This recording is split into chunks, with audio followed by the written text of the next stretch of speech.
যখন বিপদে পড়বেন আপনার কাছে কাউকে পাবেন না। আপনার কাজে একটু সাহায্য করার মতো কেউ আপনার কাছে এগিয়ে আসবে না। কিন্তু আপনি সুখে থেকে দেখেন আপনার পাশে লোকের অভাব হবে না। এটাই হয়তোবা বাস্তবতা। বাস্তবতা বুঝতে বুঝতে বেশ অনেক দিনই কেটে গেল।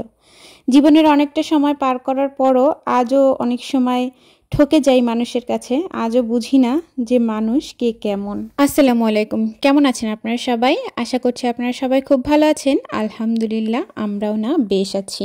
কাছে দূরে দেশে বিদেশে যে যেখান থেকেই আমার আজকের এই ভিডিওটা দেখছেন না কেন, আশা রাখি আপনারা সবাই ভালো আছেন। আর এই ভিডিওর কোথাও কোনো অংশ আপনাদের নিশ্চয়ই ভালো লেগে যাবে। আর ভিডিওর কোথাও কোনো অংশ যদি ভালো লেগে থাকে তাহলে কিন্তু আমার চ্যানেলটার সাথেই থেকে যেতে পারেন। আজকের ব্লগটা একদম এই তো দুপুরের রান্নাবান্না দিয়েই আর কি সাজিয়েছি। দুপুরের রান্নাবান্না থেকেই শুরু করেছি। সব সময় আসলে সবার মন মতো চলা যায় না। আপনি একা একটা মানুষ, কত মানুষের মন জুগিয়ে চলতে পারবেন, তাই না? ব্যাপারটা কিন্তু এরকমই। যাই হোক, মন জোগাতে পারি আর না পারি, যাই করি না কেন আজকে একটা পদই রান্না করব। আর রাতেরটা রাতে দেখে নিব, রাতে হয়তো বা কোনো কিছু একটা করে নিব, কারণ শরীরটা খুব বেশি একটা ভালো না। আর আমার বাচ্চাটাও ইদানিং বেশ প্রচুর পরিমাণে জ্বালাতন করছে। আপনারা দেখতেই পাচ্ছেন যে আমি ইউটিউবেও তেমন একটা রেগুলার হতে পারছি না। তার কারণ একটাই, ওই যে ছোট বাচ্চা কখন যে কেমন হয় তার মতিগতি বোঝা খুব ভার। তো সারাদিন বিরক্ত করার পর তারপরে আর ইচ্ছা করে না যে ভিডিওটা অন করে ভিডিও করি। তখন মনে হয় কোনো রকমভাবেই রান্নাবান্না করে সেরে উঠতে পারলেই বাঁচা যায়। এরকম একটা পরিস্থিতিতে এখন আমি এসে দাঁড়িয়েছি। এদিক থেকে আপনাদের ভাইয়া গতকালকে বেশ ডিম নিয়ে এসেছিল 30টার মতো। তো 30টা ডিম আমার এই বক্সে আটে না, আমার এটা হচ্ছে 12-24টা ডিমের মতো আটে।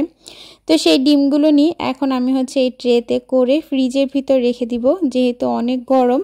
তো ফ্রিজের বাইরে রাখলে ডিম অনেক সময় নষ্ট হয়ে যায়। মাঝে একদিন এমন হয়েছিল, আমি আলসেমি করে করে ডিমগুলো ফ্রিজে রাখিনি, তো আমার বেশ কিছুটা ডিম নষ্ট হয়ে গিয়েছিল। তারপর থেকেই আর কি চিন্তা করেছি আর কোনো আলসেমি করব না, ডিম আনার সাথে সাথেই সেটা হচ্ছে ফ্রিজে রেখে দিব।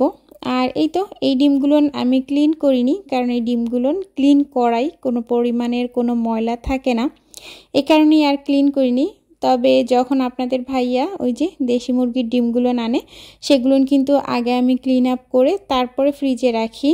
এই তো এদিক থেকে ডিমগুলো ফ্রিজের ভিতরে রেখে দিয়েছি, আর ওদিক থেকে অন্য চুলায় কিন্তু আমি হচ্ছে রান্না বসিয়ে দিয়েছি।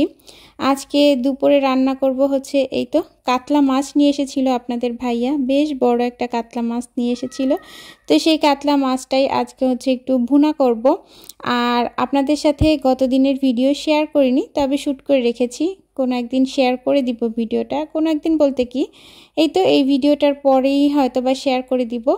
তো ওই দিন আমরা হচ্ছে একটু বাইরে গিয়েছিলাম, একটা পার্টি ছিল। তো সেখান থেকেই বেশ কিছু ভর্তা পার্টি বলা যায়। তো সেই ভর্তা আর কি আমার বাসায় রয়ে গিয়েছে ফ্রিজে। তো সেই ভর্তা দিয়েই আর কি, আর এই তো দুপুরে হচ্ছে এই যে মাছ ভুনাটা করব, এটা দিয়েই মোটামুটি দুপুরে আমাদের হয়ে যাবে। আর রাতের দিকে দেখি কোনো একটা পদ করে নিব। আসলে সব সময় একই কাজ একই রুটিন আর ভালো লাগে না। মাঝে মাঝে মনে হয় যে কোথাও দূরে গিয়ে যদি আমি একটু থাকতে পারতাম তাহলে হয়তো বা অনেক ভালো লাগতো।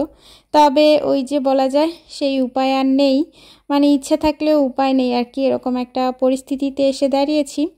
কারণ আমার সংসার, আমার সব কিছু, আমি ছেড়ে কোথায় যাব, তাহলে এই সংসারের হাল কে ধরবে, এটাও চিন্তা করি। যাই হোক, অনেক বড় বড় কথাই বলে ফেললাম। এই তো এদিক থেকে মাছ ভুনা করব, তার কারণে পেঁয়াজটা একটু ভেজে নিলাম। কিছুটা বাটা পেঁয়াজও আমি দিয়েছি, আর রসুন বাটা দিয়েছি। আদা বাটাটা আমি সব সময় দেই না। আর এই যে রেগুলার যে মশলা থাকে, একটু পরিমাণ মতো হলুদের গুঁড়া, মরিচের গুঁড়া আর হচ্ছে ধনের গুঁড়া দিয়ে ভালোভাবে আমি হচ্ছে মশলাটাকে কষিয়ে নিয়েছি তেল উঠে আসার আগ পর্যন্ত। যখন তেলটা উঠে এসেছে তারপরে এই তো আমি হচ্ছে ভেজে রাখা মাছগুলো দিয়ে দিলাম। এখন খুব সুন্দরভাবে এটাকে কষিয়ে নিব, একটু জাস্ট এই তো মশলার ভিতরে রাখলাম আর কি। তো তারপরে পানি দিয়ে দিয়েছি, আর এখন এই তো ঢেকে দিব। মশলাটা এদিক থেকে হতে থাক, আর ওদিক থেকে আমি আজকে বেশ কিছু কাজ গুছিয়ে রাখবো আর কি, যেহেতু এক পদ রান্না করেছি। আর তো এখন ঘুমাচ্ছে, ওকে ঘুম পাড়িয়ে এসেই কিন্তু আমি এগুলো করেছি। তো ওই যে বলা যায় একটু তো কাজ আগে রাখতেই হয় ছোট বাচ্চার সংসারে, না হলে তো হয় না। তো এই কারণেই আজকে আমি বেশ কিছুটা আদা রসুন আর কি ফ্রোজেন করব। তো আমি দেখা যায় ওই যে 15 দিনের মতো আর কি হয়ে যায় আমার। তো 15 দিন করেই আমি হচ্ছে এভাবে ফ্রোজেন করে রাখি। এতে করে আমার বেশ সুবিধা হয়, রান্নার সময় খুব বেশি একটা চাপ নিতে হয় না। ভিডিওর এই পর্যন্ত আমার যেসব প্রিয় প্রিয় আপু ভাইয়ারা আমার সাথে ছিলেন, আমার প্রিয় আপু ভাইয়াদেরকে একটা পুরনো কথা আমি স্মরণ করিয়ে দিই। আমার প্রিয় আপু ভাইয়ারা, আপনাদের যদি আমার এই ভিডিওটা ভালো লেগে থাকে অথবা যারা ক্লিক করেছেন কিন্তু একটা লাইক দিতে ভুলে গিয়েছেন, প্লিজ একটা লাইক দিয়ে ভিডিওটা দেখবেন। আপনার একটা লাইক আপনার হয়তো কোনো ক্ষতি করবে না, তবে আমার কিন্তু বেশ অনেকটা উপকারে আসবে। যাই হোক, ওদিক থেকে রান্নাবান্না সব শেষ আর আমি হচ্ছে আদা রসুনও কুটে রেখেছি, রসুন না সরি আদা। আর এদিক থেকে আমি হচ্ছে চুলাটা এই হাতেই ক্লিন করে নিচ্ছি, কারণ যেহেতু আমার সাদা চুলা, তো একটু সাথে সাথে ক্লিন না করলে হলুদের দাগ পড়ে যায়। এই কারণে দেখা যায় রান্নার সময় যে কতবার মুছি তার তো কোনো হিসাব নেই। যাই হোক, এদিক থেকে এটা আবার একটু গরম ছিল, সেটাই আমি হাত দিয়ে দেখছিলাম। তো এই সাইডটা যেহেতু ধরতে পারিনি, ওই সাইডটা ধরে আমি হচ্ছে এটা সেট করে দিয়েছি। আর এই তো এখন হচ্ছে আমি আমার এই কাউন্টার টপটাও খুব সুন্দরভাবে মুছে নিয়েছি। এদিক থেকে ওই যে বলেছি না, কিচেনের কিছুটা কাজ সহজ করার জন্যই, মানে রান্নাঘরে যাতে খুব বেশি টাইম আর কি দিতে না হয় সব সময়ের জন্য। তো এই কারণে আমি বেশ কিছুটা পেঁয়াজ কুটে একদম ফ্রিজে রেখে দিয়েছি। আমি এভাবে করে আর কি কাজগুলো করার চেষ্টা করি, মানে আগিয়ে রাখার চেষ্টা করি, যাতে করে পরবর্তীতে আমার হচ্ছে খুব বেশি একটা মানে টেনশন না হয়। কারণ এই যে তাদের মুখে কি খাবার দিব, কোনটা রান্না করব, তারপরে আবার পেঁয়াজ কাটা আদা রসুন কাটা, এগুলো কিন্তু বেশ একটা প্যারার বিষয়। তো এই কারণে যদি মশলা সব কিছু রেডি থাকে তাহলে দেখা যাবে যে আমার রান্না করতে খুব বেশি একটা সময় লাগবে না। এই চিন্তা করেই কিন্তু এই কাজগুলো আমি আগিয়ে রাখি। আমার মনে হয় প্রত্যেকটা গৃহিণী এই কাজগুলো আগিয়ে রাখে। একটা সময় তো গৃহিণীর কি সেটাই জানতাম না, মাঝে মাঝে খুব হাসি পায় যে এখন আমি কত কাজ করি, কত কিছু বুদ্ধি খাটিয়ে করি, কোন কাজটা আগে করলে আমার জন্য সহজ হবে, কোন কাজটা পরে করলে আমার জন্য সহজ হবে, এগুলো চিন্তা ভাবনা করে কাজ করি। প্রথম যখন সংসার শুরু করেছিলাম তখন না অনেক বেশি পস্তাতে হয়েছে, কারণ কোনো কাজ পারতাম না, শুধু মাকে ফোন করে করে কান্না করতাম। আর এখন এই সময় এসে সব কিছু পেরে গিয়েছি, সব কিছু বুঝে গিয়েছি। মেয়ে মানুষের জীবনই হয়তো বা এরকম, একটা সময় কিছুই পারে না, বাবা মার ঘর থেকে কিছুই শিখে আসে না। তবে এই যে সংসারের যেই চাপ, এই চাপে পড়ে সবাই সব কিছু শিখে যায়, আমার কাছে এমনটাই মনে হয়। যাই হোক, অনেক কথাই বলে ফেললাম। এই তো এদিক থেকে আমার ব্লেন্ডারটাতে আমি হচ্ছে আদাটা দিয়ে দিলাম। আমার ব্লেন্ডারটা পানি ছাড়া একদমই ব্লেন্ড হতে চায় না। আর তারপরের কথা হচ্ছে যে আমার ব্লেন্ডারটাতে মানে আমার অনেক বেশি আর কি মানে কুচি কুচি করে দেওয়া লাগে।